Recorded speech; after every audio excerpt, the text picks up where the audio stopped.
خلال الساعات اللي جايه يا برنس قرعه دوري ابطال افريقيا وقرعه الكونفدراليه، يعني هتعرف فيها الاهلي هيلاعب مين والزمالك هيلاعب مين. ولكن قبل القرعه ما هتتعمل انا اللي هقول لك هيلعبوا مين.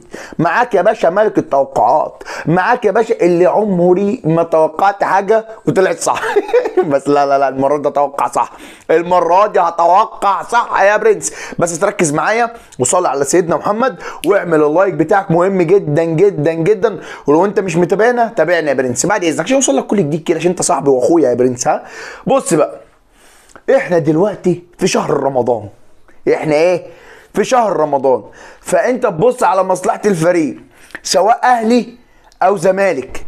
فانت في شهر رمضان فانت تبعد عن ايه في افريقيا على اللعب الساعة 3 العصر، صح ولا لا؟ عشان طبعا اللعيبة بتاعتنا تبقى معظمها صايمة، وهم طبعا كلهم صايمين يعني، ولكن انت دي النقطة اللي انت عاوز تبعد عنها، والملاعب بتاعت افريقيا وكل القصص والحوارات ديت. طب هتيجي تبص من ناحيه مثلا، نبدا بالزمالك. من ناحيه الزمالك في ايه الكونفدراليه، معاك مين ومين؟ معاك استاد مالي وفيوتشر وفرقه تانية. فانت تقعد تفكر كده، استاد مالي الساعه 3 العصر ولعبه الزمالك صايمه والدنيا خربانه ومش عارف ايه وايه وايه. فانت تقعد تفكر طب ما انا اختار فيوتشر. انا توقعاتي وامنياتي ان نادي الزمالك يقابل فيوتشر، اهو مننا والفرقه الزمالك عارفين بعضيهم وهياخدوا على بعض وهيخشوا يا باشا كل واحد عارف التاني. ما تخشش انك تتفاجئ وتتصدم. فالزمالك يقابل فيوتشر في الدور القادم في الكونفدراليه، فرقه اكيد طبعا مش هتلعب ماتش الساعه 3 العصر، هتلعب ماتش الساعه 9:30 بالليل، ذهاب وعوده، هتبقى مريح كده. هتلعبوا هي ممكن يلعبوا مثلا على استاد القاهره او استاد السلام، ما فيهاش مشكله، الملاعب نظيفه واجواء رمضانيه والكلام ده كله.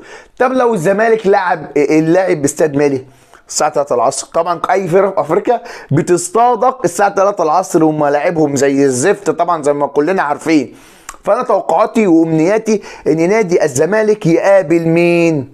يقابل فيوتشر في الدور القادم. تمام وباذن الله نادي الزمالك يكسب ويكمل. انا بتمنى ان الاثنين يبعدوا عن بعض والاثنين يكملوا في افريقيا في كونفدراليه قصدي، والنهائي الكونفدراليه يكون ما بين الزمالك وما بين فيوتشر.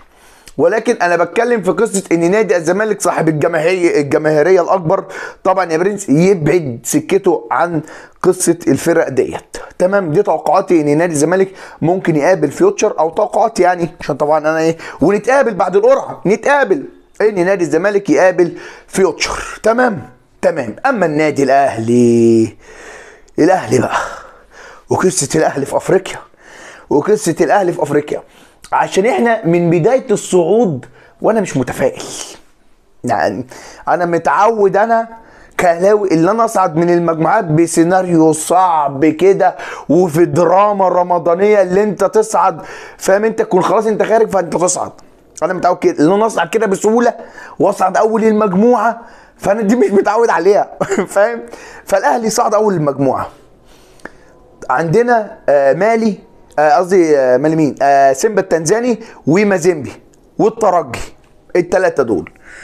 فانت تقعد يا باشا تفكر كده، تشرب خربوش الشاي، تقول لها يا باشا لو لعبت مازيمبي هي نفس قصه ايه الزمالك الساعه 3 العصر. طب سيمبا ده اللي سيمبا دي تعبيه الاهلي اساسا في الدوري الافريقي والكلام ده، وهيصطادونا الساعه 3 العصر والكلام ده. فانا اختار مين؟ الترجي التونسي.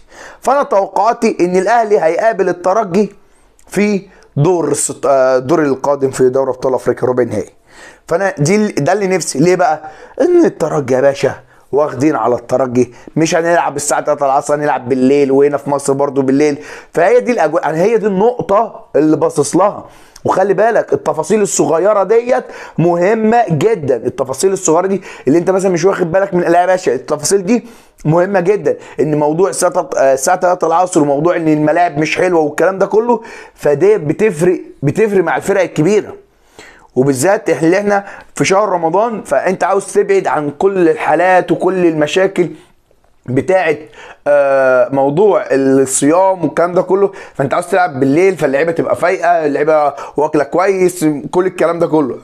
طبعا اللعيبه تبقى صايمه، مش هتبقى في تركيزها وكل الكلام ده، ولكن ربنا يوفقنا طبعا لو لعبنا في الصيام. ولكن توقعاتي ان الاهلي هيقابل الترجي التونسي، والزمالك هيقابل فيوتشر، ونتقابل بعد القرعه. نتقابل بعد القرعه يا برنس. سلام.